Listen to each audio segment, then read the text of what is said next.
Salam berjumpa kembali Bapak Ibu, saudara-saudariku yang terkasih.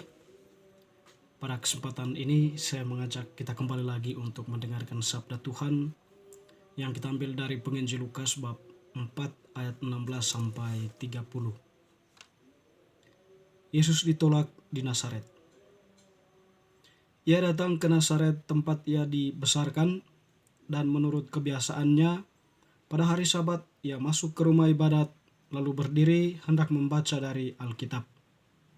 Kepadanya diberikan kitab Nabi Yesaya, dan setelah dibukanya, ia menemukan nas di mana ada tertulis, Roh Tuhan ada padaku, oleh sebab ia telah mengurapi aku untuk menyampaikan kabar baik kepada orang-orang miskin, dan ia telah mengutus aku untuk memberitakan pembebasan kepada orang-orang tawanan dan penglihatan bagi orang-orang buta, untuk membebaskan orang-orang yang tertindas, untuk memberitakan tahun rahmat Tuhan telah datang.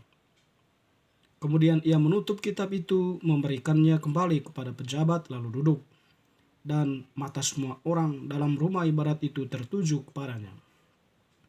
Lalu ia memulai mengajar mereka, katanya, pada hari ini genaplah nas ini sewaktu kamu mendengarnya. Dan semua orang itu membenarkan dia, dan mereka heran akan kata-kata indah yang diucapkannya. Lalu kata mereka, bukankah ia ini anak Yusuf? Maka berkatalah ia kepada mereka, tentu kamu akan mengatakan pepatah ini kepadaku, hai tabib, sembuhkanlah dirimu sendiri. Perbuatlah di sini juga, di tempat asalmu ini, segala yang kami dengar yang telah terjadi di Kapernaum. Dan katanya lagi, aku berkata kepadamu, sesungguhnya tidak ada nabi yang dihargai di tempat asalnya. Dan aku berkata kepadamu, dan kataku ini benar, pada zaman Elia terdapat banyak perempuan janda di Israel, ketika langit tertutup selama 3 tahun dan 6 bulan, dan ketika bahaya kelaparan yang hebat menimpa seluruh negeri. Tetapi Elia diutus bukan kepada salah seorang dari mereka, melainkan kepada seorang perempuan janda di Sarfat, di tanah Sidon. Dan pada zaman Nabi Elisa, banyak orang kusta di Israel, dan tidak ada seorang pun dari mereka yang ditahirkan selain daripada Naaman, orang Syria itu.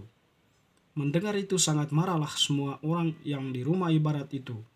Mereka bangun lalu menghalau Yesus keluar kota dan membawa dia ke tebing gunung, tempat kota itu terletak, untuk melemparkan dia dari tebing itu. Tetapi ia berjalan lewat dari tengah-tengah mereka lalu pergi. Demikianlah sabda Tuhan. Terpujilah Kristus.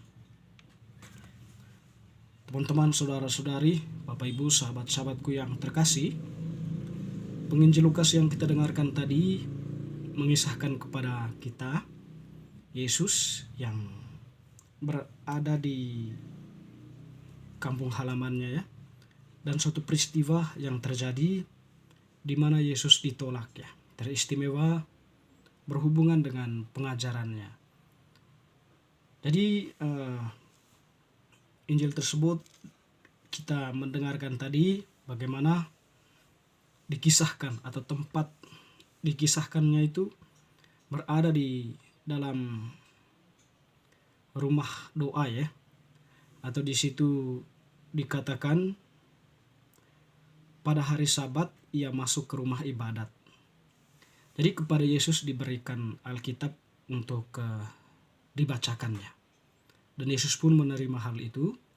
Lalu kemudian Yesus membuka dari kitab Nabi Yesaya yang berbunyi, Roh Tuhan ada padaku. Jadi oleh sebab ia telah mengurapi aku untuk menyampaikan kabar baik kepada orang-orang miskin, dan ia telah mengutus aku untuk memberitakan pembebasan kepada orang-orang tawanan dan penglihatan bagi orang-orang buta, untuk membebaskan orang-orang yang tertindas, untuk memberitakan tahun rahmat Tuhan telah datang. Jadi Yesus menggarisbawahi. Kemudian dia mengatakan, pada hari ini genaplah nas sewaktu kamu mendengar.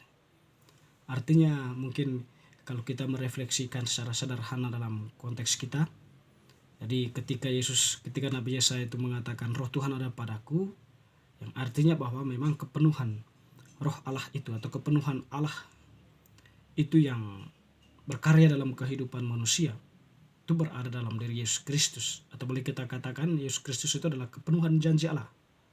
Jadi Yesus itu hadir sebagai kepenuhan janji Allah yang dibuat oleh Nabi Yesaya pada zaman dahulu dan terjadi pada saat ini dalam diri Yesus. Sehingga tidak mengherankan tadi kalau Yesus mengatakan bahwa pada hari ini genaplah nas sewaktu kamu mendengarnya. Sebagaimana juga kita tahu ya, bahwa Yesus pada hari-hari sebelumnya dia tampil di hadapan umum mengajarkan, lalu kemudian memberitakan pembebasan kepada orang-orang tawanan, penglihatan bagi orang-orang buta, membebaskan orang tertindas dan sebagainya ya. Jadi itu peristiwa-peristiwa yang terjadi sebelum Yesus tampil di hadapan orang-orang sedesanya atau sekampungnya ya.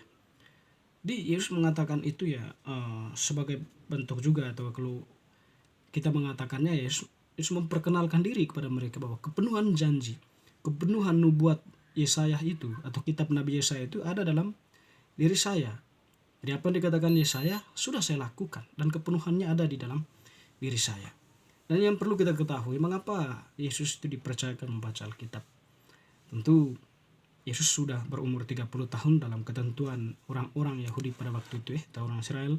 Orang-orang yang sudah berumur itu berumur 30-an, mereka sudah mempunyai tanggung jawab untuk membacakan kitab-kitab Taurat atau kitab para nabi dan juga mengajarkan apa yang menjadi pesan dari bacaan itu.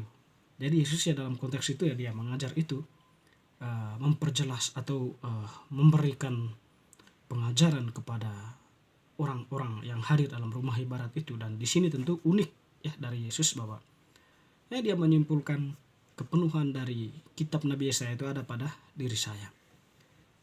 Tetapi yang menarik, problematis yang terjadi di sini adalah ketika orang-orang itu pada awalnya mereka mengagumi ya, terpukau dengan ajaran Yesus, tapi setelah mereka mengenal latar belakang Yesus, dia ini anak Yusuf ya.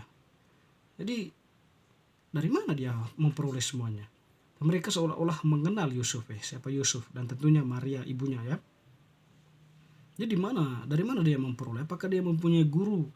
Apakah dia mempunyai orang pandai yang mengajarkan dia hal seperti itu? Jadi dalam arti itu ya mereka melihat latar belakang Yusuf itu ya, mungkin mereka mengalaminya ya sebagai yang biasa-biasa saja, ibunya juga. Tapi mereka tidak tahu kalau Maria dan Yusuf tentunya setia mendampingi Yesus mengajarkan kitab nabi, kitab hukum Taurat dan juga kitab para nabi, dan juga ibunya menyekolahkan Yesus atau membawa Yesus ke Yerusalem, menitipkannya kepada atau memberikan pengajaran ya, sehingga Yesus pun bertumbuh dalam iman ya, semakin dicintai manusia dan semakin dicintai oleh Allah, dikasihi Allah. Teman-teman, saudara-saudari yang terkasih, karena latar belakang tersebutlah maka kemudian orang-orang itu ya mulai bertanya-tanya tentang dia. Mereka mengatakan, bukankah ia anak Yusuf? Maka berkatalah kepada mereka, kamu akan mengatakan pepatah ini kepada, hai tabib, sembuhkanlah dirimu dan perbuatlah di sini juga di tempat asalmu segala yang kami dengar yang telah terjadi di Kapernaum. Nanti kan setelah mereka mengetahui latar belakang Yesus ya mereka tidak mendengarkan Yesus lagi ya. Jadi Yesus pun kemudian mengeluarkan pernyataan-pernyataan ya yang memang dipahami oleh orang-orang tersebut ya, menyudutkan mereka ya. Yesus tadi mengatakan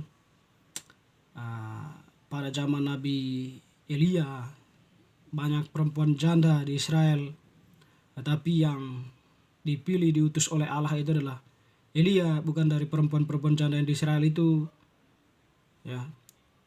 Lalu kemudian pada zaman Elisa banyak orang kusta, tetapi yang ditahirkan, yang disembuhkan di situ hanya Naaman. Ya, artinya Yesus mengkritik mereka ya, bahwa di tempat asalnya Yesus tidak dihargai, tapi di tempat-tempat lain dia dihargai ya, atau mendengarkan perkataan mereka. Sebab mungkin ya dari pengalaman ini tadi ya, karena mereka banyak pertimbangan ya tentang kehadiran Yesus ya. Karena itu Yesus yang mengkritik mereka sekaligus ya tidak melakukan apa-apa di situ. Ketika pengajaran Yesus itu ditolak, ya Yesus pun pergi dari situ. Bapak Ibu saudara-saudari, mungkin bagi kita ya, seorang percaya kepada Kristus, bahwa kita percaya bahwa Yesus itu adalah kepenuhan janji Allah, penggenapan kitab-kitab Nabi dan juga kitab hukum Taurat ya, terjadi di dalam diri Yesus Kristus. Dengan demikian ya, segala sesuatu yang dilakukan oleh Yesus itu ya, menyempurnakan atau menjawab apa yang dibuatkan oleh para nabi maupun kitab hukum Taurat ya. Jadi dengan demikian ya, kita menerima Yesus sebagai Allah juru selamat kita, dan juga putra Allah, sabda Allah yang menjelma menjadi manusia sebagai penggenapan ya, sebagai penggenapan dari janji Allah atau kepenuhan janji Allah untuk Israel dan juga untuk kita semua manusia. Bapak Ibu saudara-saudari, semoga bacaan hari ini semakin meneguhkan iman kita. Amin.